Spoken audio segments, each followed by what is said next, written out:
नमस्कार। पाश्चात्य राजनीतिक चिंतन के अध्ययन के क्रम में आज हम लोग आधुनिक राजनीतिक चिंतन के पिता निकोलो मैकियावेली के बारे में पढ़ेंगे।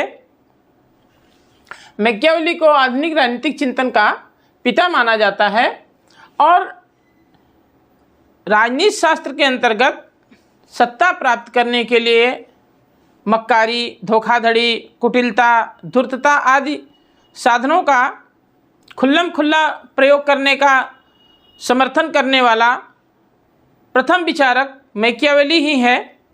और मैकियावेली का जन्म 1469 ईस्वी में फ्लोरेंस नगर में हुआ था। फ्लोरेंस एक इटालियन नगर है। इस प्रकार से हम समझ सकते हैं कि मैकियावेली इटालियन विचारक है और मैकियावेली का जन्म जिस नगर में हुआ था फ्लोरेंस में, वह जो है पुनर्जागरण काल का एक प्रमुख नगर था। और मैकियावेली की नियुक्ति जो है फ्लोरेंस, चूँकि जब जो है मैकियावेली आए तो 1494 ईस्वी में मैकियावेली की नियुक्ति जो है एक साधारण क्लर्क के रूप में फ्लोरेंस गणराज्य की परिषद फ्लोरेंस गणराज्य के जो है एक विभाग में हुआ। लेकिन शीघ्र ही अपनी योग्यता के आधार पर 4 वर्षों के उपरांत ही 1498 ईस्वी में मैकियावेली फ्लोरेंस की परिषद के सचिव के पद पर पहुंच गए और 1512 ईस्वी तक उन्होंने इस पद पे कार्य किया। अपनी योग्यता के चलते मैकियावेली को फ्लोरेंस का राजदूत बनकर विभिन्न राज्यों में जाने का अवसर प्राप्त हुआ। और जैसे जैसे हमने देखा, यहाँ पे देख सकते हैं कि फ्रांस, जर्मनी आदि के सम्राटों के दरबार में मैकियावेली गए। इसी प्रकार से फ्लोरेंस के राजदूत के रूप में उन्हें पोप के पास भेजा गया और वहाँ जो है एक दूत के रूप में जाने के पर उन्होंने यह पाया कि किस प्रकार से दरबारों में सत्ता प्राप्ति के लिए कुटिलता, धूर्तता, मक्कारी, धोखाधड़ी, अनैतिक साधनों का प्रयोग एक आम बात हो गई है। और इस प्रकार के अनुभव का स्पष्ट प्रभाव मैकियावेली की रचनाओं में दिखाई पड़ता है। विशेष रूप में से प्रिंस में उन्होंने इस प्रकार के साधनों का स्पष्ट और बिल्कुल प्रबल समर्थन किया है राजनीतिक सत्ता प्राप्त करने के लिए, जिसमें उन्होंने कहा है कि अगर साध्य उचित है तो साधन सदैव प्रशंसनीय माने जाएंगे।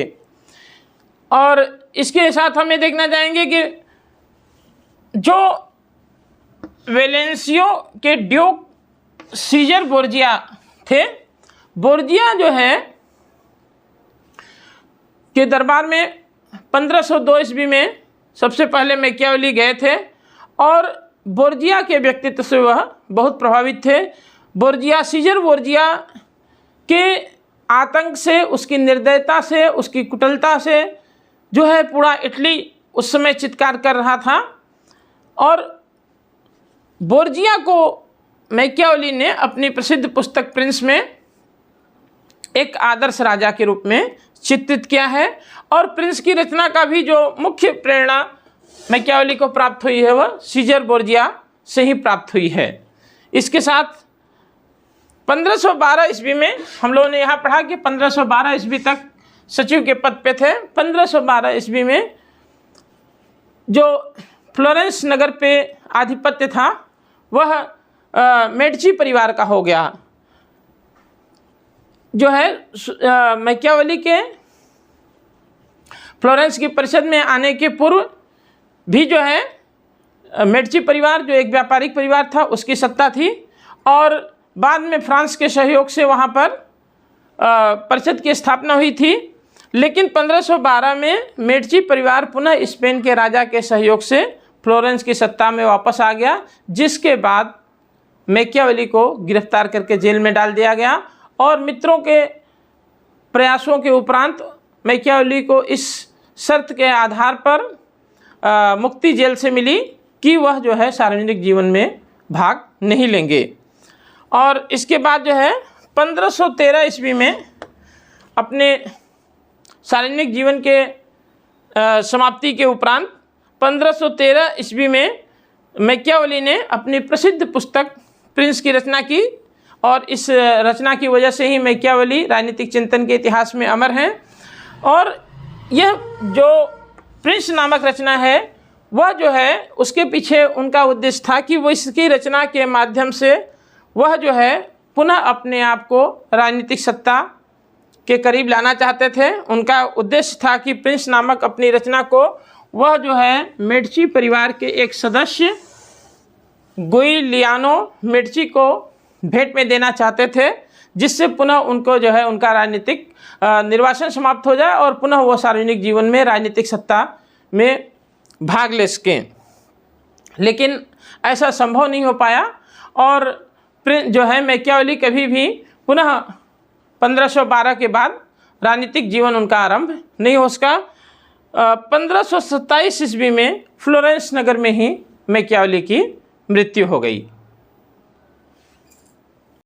मैकियावेली की प्रमुख रचनाएं इस प्रकार हैं। पहली रचना है प्रिंस। द प्रिंस की रचना निकोलो मैकियावेली के द्वारा 1513 ईस्वी में की गई थी। यद्यप जो है मैकियावेली की मृत्यु के उपरांत 1532 ईस्वी में ही यह प्रकाशित हुई और इस पुस्तक की वजह से ही मुख्य रूप से मैकियावेली राजनीतिक चिंतन के क्षेत्र में अमर हो गए हैं। इस पुस्तक में कुल भाग 3 हैं और अध्याय 26 है। पहले भाग में मैकियावेली ने प्रिंस रचना के पहले भाग में मैकियावेली ने शासन तंत्रों का वर्गीकरण किया है और उन्होंने शासन तंत्रों के शुद्ध और विकृत रूप की चर्चा की है। पहला जो शुद्ध स्वरूप उनके द्वारा बताया गया है वो है राजतंत्र। और राजतंत्र के 3 प्रकार बताए गए हैं मैकियावेली के द्वारा। एक है पैतृक राजतंत्र, दूसरा निर्वाचित राजतंत्र। पैतृक राजतंत्र वह है जिसमें जो है राजा के बाद मृत्यु के बाद उसका पुत्र जो है राजा बनता है। दूसरा निर्वाचित राजतंत्र है जिसमें राजा का जनता द्वारा चुनाव होता है। और तीसरा है कृत्रिम राजतंत्र जिसमें एक राजा दूसरे राजा को हटा करके वहाँ का शासन अपने हाथ में ले लेता है। और राजतंत्र को मैकियावेली ने शुद्ध स्वरूप के अंतर्गत रखा है और इस शासन तंत्र का जो विकृत रूप है उसको निरंकुश तंत्र के रूप में चिन्हित किया है। इसी प्रकार से मैकियावेली के द्वारा जो शासन तंत्र का दूसरा स्वरूप बताया गया है शुद्ध स्वरूप वह कुलीन तंत्र है और इस शासन तंत्र का विकृत रूप अल्प तंत्र के रूप में दिखाया गया है। इसी प्रकार से मैकियावेली के अनुसार गणतंत्र रिपब्लिक को गणतंत्र को शासन तंत्र का शुद्ध स्वरूप के रूप में दिखाया गया है और लोकतंत्र को मैकियावेली ने शासन तंत्र का विकृत स्वरूप बताया है। अपनी प्रसिद्ध पुस्तक द प्रिंस में मैकियावेली ने राजतंत्र का समर्थन किया है। वहीं पर अपनी दूसरी प्रसिद्ध पुस्तक डिस्कोर्सेज ऑन लिवी में उसने गणतंत्र का समर्थन किया है। यहाँ पर हम देखेंगे कि मैकियावेली सिसरो और पोलिबियस की भांति मिश्रित सरकार का समर्थन करते हैं। मैकियावेली के अनुसार मिश्रित सरकार सर्वोत्तम एवं अस्थायी प्रकृति की होती है। मैकियावेली का मानना था कि मिश्रित सरकारों में सभी प्रकार के शासन तंत्रों के सर्वोत्तम गुण पाए जाते हैं, इसलिए यह अन्य शासन तंत्रों से बेहतर होती है। और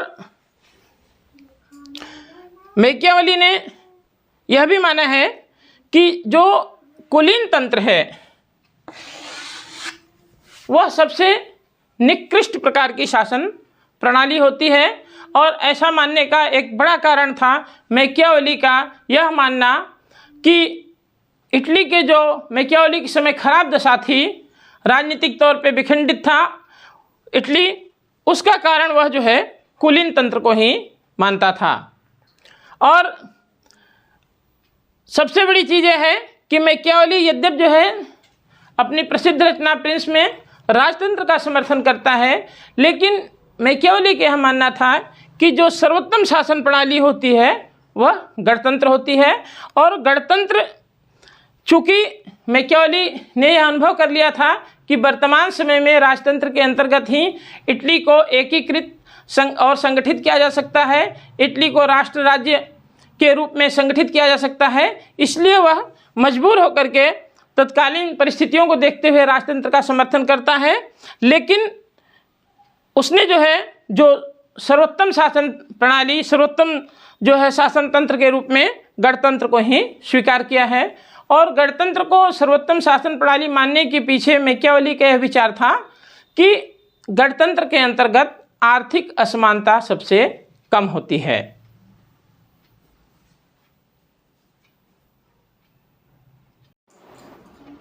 मैकियावेली का यह मानना है कि जहाँ पुरानी संस्थाएं समाप्त हो रही हों एवं राजनीतिक एवं सामाजिक क्षेत्र में अनैतिकता एवं भ्रष्टाचार का साम्राज्य हो, वहाँ पर राजतंत्र ही उत्तम होता है। और इसीलिए तत्कालीन इटली में मैकियावेली ने राजतंत्र का समर्थन किया। प्रिंस के दूसरे भाग में मैकियावेली ने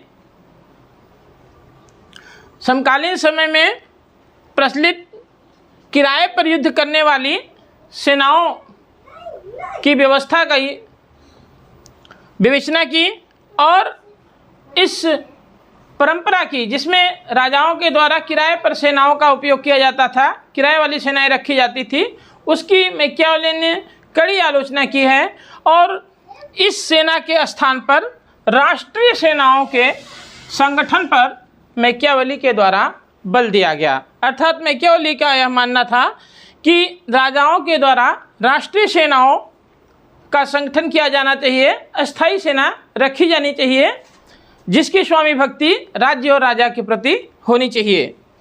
प्रिंस के तीसरे और अंतिम भाग में मैकियावेली ने अपने राजदर्शन की व्यापक व्याख्या की है। प्रिंस का तीसरा भाग ही राजनीतिक चिंतन की दृष्टि से सर्वाधिक महत्वपूर्ण है और मैकियावेली के द्वारा इस तीसरे भाग में राजा को एक सफल शासक होने के लिए किस प्रकार की नीतियां अपनानी चाहिए, कौन कौन से उपायों का अवलंबन करना चाहिए, इसके बारे में व्यापक रूप से राजा को उसने शिक्षा दी है।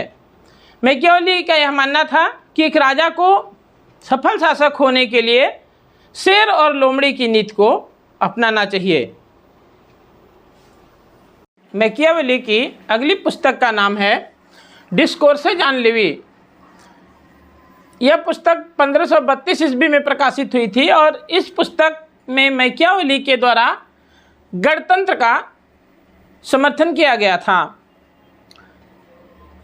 मैकियावेली ने डिस्कोर्सेज ऑन लिवी नामक पुस्तक में प्रसिद्ध रोमन इतिहासकार लिवी द्वारा रोमन इतिहास पर लिखी गई 10 पुस्तकों का विश्लेषण किया है।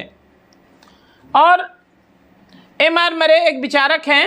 एम मरे ने प्रिंस और डिस्कोर्सेज में आपस में घनिष्ठ संबंध बताया है और उन्होंने लिखा है कि मैकियावेली की रचनाओं प्रिंस एवं डिस्कोर्सेज ऑन लिवी के सिद्धांतों को देखते हुए इसे शासकों के लिए निर्देश पुस्तिका कहा जा सकता है।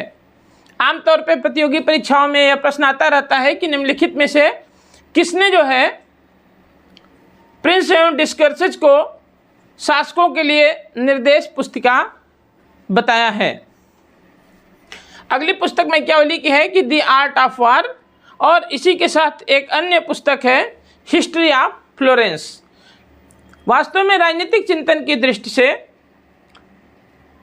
प्रिंस और डिस्कोर्सेज ऑन लिवी सर्वाधिक प्रसिद्ध एवं महत्वपूर्ण पुस्तकें हैं, जिनमें जो है मुख्य रूप से मैकियावेली के राजनीतिक चिंतन को देखा जा सकता है।